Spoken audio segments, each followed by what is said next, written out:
बढ़ चलते हैं कमोडिटीज की तरफ। यहाँ पर सबसे पहले गोल्ड को लेकर के आपका व्यू सर समझना चाहेंगे। अभी लास्ट सेशन में हमने देखा कि यूएस जॉब डेटा भी निकल करके आया है, और जो लास्ट कई हम सेशन से बात कर रहे थे कि देखिए रेट कट जो है वो हाई जरूर, रेट जो है वो हाई जरूर हो सकता है। अब इसको लेकर की उम्मीद थोड़ी सी घटी है। आपका नजरिया क्या बन रहा है सर आगे के लिए? जी देखिए, गोल्ड के अंदर अगर डॉलर टर्म्स में अगर बात करेंगे तो 4500 के नीचे काफ़ी बड़ा एक ब्रेकडाउन था, और थ्री नाइन हम्म। फाइव जीरो 4000 के अराउंड एक अच्छा सपोर्ट था। उसी सपोर्ट से यहाँ पर एक अच्छा बाउंस मिला है।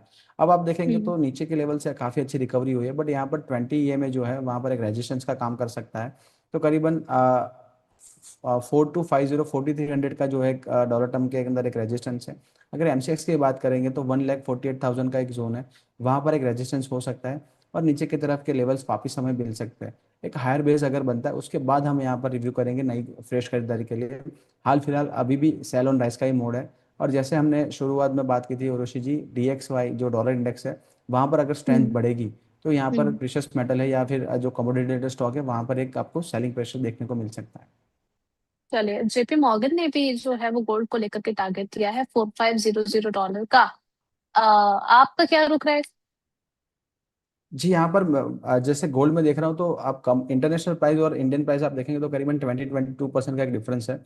अगर हम्म। आप कमोडिटी यानी इंटरनेशनल प्राइस से कंपेयर करेंगे तो गोल्ड अभी हमारे जो इंडियन एमसीएक्स में करीबन 1,25,000 से लेके 1,28,000 होता, बट अभी यार 1,47,000 के अराउंड ट्रेड कर रहा है। तो चार्ट्स काफ़ी हम्म। डिफरेंट है।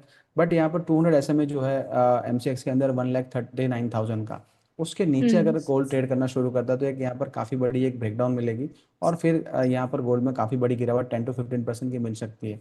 अभी भी अगर फ्रेश खरीदारी करनी है तो बिल्कुल शॉर्टर टर्म व्यू के लिए हमारा क्लियर कट नो है। But in a longer term view gold एक आपको डिवर्सिफिकेशन देता है आपके पोर्टफोलियो के अंदर, और अमूमन गोल्ड के लिए हम इंडियंस का काफ़ी अच्छा एक प्यार रहता है। तो गोल्ड को ना हम्म। तो नहीं बोल सकते। थोड़े लोअर लेवल्स पर अगर मिलता है 1,30,000 1,35,000 के अंदर, तो आप लॉन्ग टर्म के लिए हम्म। आपके पोर्टफोलियो में शामिल कर सकते हैं। चलिए ठीक है, इसके अलावा सिल्वर की तरफ भी पढ़ लेते हैं। यहाँ पर सर क्या टारगेट्स रहेंगे और क्या पर्सपेक्टिव होना चाहिए? जी, सिल्वर में आप देखेंगे इंटरनेशनली हमने बात किया था करीबन $60 के टारगेट आ सकते हैं। अब आप देखेंगे तो लास्ट वीक में काफ़ी बड़ी गिरावट आई थी, करीबन $55 के अराउंड यहाँ पर एक बड़ी गिरावट आ चुकी थी सिल्वर के अंदर। अब यहाँ से लोअर लेवल से ओवरसोल्ड जोन से एक अच्छा बाउंस आया है। 64 के आसपास यहाँ पर आप देखेंगे तो एक रेजिस्टेंस है। M6 की बात करेंगे तो एक्जैक्टली 200 SMA जो था करीबन 2,18,000, उसके ऊपर यहाँ पर ट्रेड करना शुरू किया है। 2,13,000 के लोज बने थे। अब यहाँ पर एक्जैक्टली अपना जो 24 है वहाँ पर एक रिजेक्शन ले रहा है, यहाँ पर प्राइस स्टेबलाइज हो रहा है।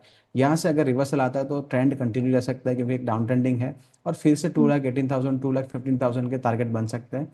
अगर ऊपर की तरफ सिल्वर 2,45,000 के ऊपर क्लोजिंग देने में सफलता मिलती है, तब यहाँ से एक अच्छे रिवर्सल आ सकते हैं, और फिर 2,60,000 और 2,65,000 के टारगेट बन सकते हैं। हाल फिलहाल अभी भी सेल ऑन राइस का मोड है। यहाँ पर आप बिल्कुल ये अपॉर्चुनिटी यूज कर सकते हैं। 2,42,000 के अराउंड यहाँ पर सेल कर सकते हैं विद स्टॉप लॉस ऑफ 2,45,000।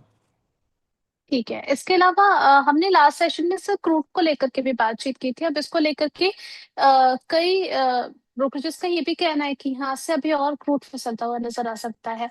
आपका क्या व्यू है इसको लेकर? जी, यहाँ पर आप देखेंगे तो क्रूड के अंदर यूके क्रूड और WTI क्रूड के अंदर यहाँ हम्म। ट्रेडिंग चलती है। WTI क्रूड की अगर बात करेंगे तो एग्जैक्टली जो सपोर्ट लेवल है 68 उसके अराउंड यहाँ पर चल रहा है। और जो प्रीमियम था, वॉर प्रीमियम यहाँ पर मिलता था WTI और यूके क्रूड के अंदर, वो प्रीमियम भी काफ़ी कम हो चुका है। तो ब्रेंड क्रूड का जो प्रीमियम है काफ़ी कम हो गया है। अब यहाँ पर आप देखेंगे तो जो गैप था वो गैप यहाँ पर फिल हो चुका है। यहाँ से थोड़ा ओवरसोल्ड जोन है, यहाँ से एक बाउंस आ सकता है करीबन $74 $73 के अराउंड। तो यहाँ एक डेड कैट बाउंस है। बट जैसे जैसे क्रूड यहाँ सस्टेन करता है अपनी प्राइस, तो ये आप देखेंगे तो जो वॉर था वेस्ट एशिया का, जो लेवल से वो प्री वॉर जोन लेवल आ चुके हैं, और यहाँ पर स्टेबलाइज कर सकता है, और गिरावट यहाँ से पॉसिबल नहीं लग रही है। ऊपर की तरफ भी आप देखेंगे तो 74 75 का एक रेजिस्टेंस है। ठीक है, इसके अलावा थोड़ा सा मेटल की तरफ भी आ जाते हैं। आपका व्यू सर कौन से मेटल को लेकर के ज्यादा पॉजिटिव है? करंट लेवल से कहाँ पर जो है वो बाय किया जा सकता है? जी देखिए, अभी भी आप देखेंगे तो जो डॉलर इंडेक्स की हमने बात की वहां पर एक हम्म। अभी भी एक ब्रेकआउट सस्टेन हुआ है। तो हायर लेवल से थोड़ा सा नीचे आया, बट अभी भी आप देखेंगे तो डॉलर काफी स्ट्रांग है, और 100 का जो लेवल है अमूमन ट्रेडर्स वॉच कर रहे हैं। यहाँ से वापस एक रिवर्सल आता तो निफ्टी मेटल या फिर मेटल स्टॉक्स के अंदर एक अंदर आप देखेंगे तो काफी बड़ी गिरावट आ सकती है। तो हाल फिलहाल हमारा वेट एंड वॉच का व्यू रहेगा।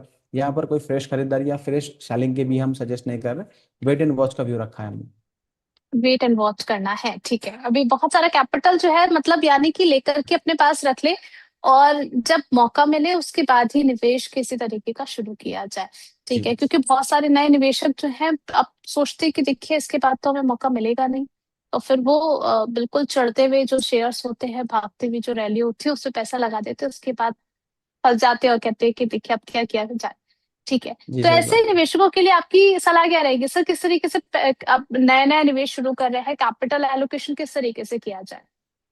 जी कैपिटल एलोकेशन की बात करें उर्वशी जी, तो यहाँ पर डिवर्सिफिकेशन हमेशा आपका होना चाहिए। और आपका जैसे निवेशक हमारे जो होते हैं उनका एक ट्रेड रहता है कि काफ़ी ऑल इन चले जाते हैं। कोई स्टॉक अच्छा हम्म। लगा, कहाँ से टिप मिली या किसी फ्रेंड ने बताया, रिसर्च हम्म। नहीं करते और ऑल इन चले जाते हैं, और फिर वहाँ पर काफ़ी बड़ी गिरावट आती है तो उनके कैपिटल काफ़ी लॉस होता है। और साथ ही में उर्वशी जी, मैं काफ़ी निवेशक को मिलता हूँ, उनसे साथ मीटिंग करता हूँ, तो मैं उनको बताता हूँ अगर छोटी सी छोटी चीज़ यानी आप देखें मोबाइल भी लेना है तो आप काफ़ी सारी रिसर्च हम्म। करते हैं, उसके बाद हम्म। आप डिसीजन लेते हैं 15,000 का मोबाइल लेना है। अगर आप अपना हम्म। निवेश जो आपकी हार्ड एंड मनी है, आप निवेशित रहते हैं, निवेश करते हैं, तो उसके अंदर आपका हार्ड एंड मनी है तो आपको काफ़ी सारी चीज़ें एक बार एनालाइज करनी चाहिए। और सबसे पहले कोई भी कह दे, आपको अपना रिस्क देखना चाहिए, क्योंकि हम्म। अल्टीमेटली आपके हाथ में रिस्क है, आपके हाथ। दूसरा टारगेट या फिर क्या रिटर्न बनेंगे वो तो मार्केट के हाथ में है। बट आप अच्छा हम्म। एनालाइज करिए कंपनी, उसके बाद आप एवेल्यूएट करिए कि आप कितना रिस्क ले सकते हैं, उतना ही कैपिटल आप हम्म। डिप्लॉय करिए, और फिर आप लॉन्ग टर्म के लिए वो स्टॉक होल्ड करेंगे तो काफ़ी अच्छे पैसे बन सकते हैं। या फिर हम्म। काफ़ी एक्सपर्ट्स है जो 1% फीस के अराउंड आपको मिल रहा है, वो एक्सपर्ट की सलाह हम्म। ले लीजिए।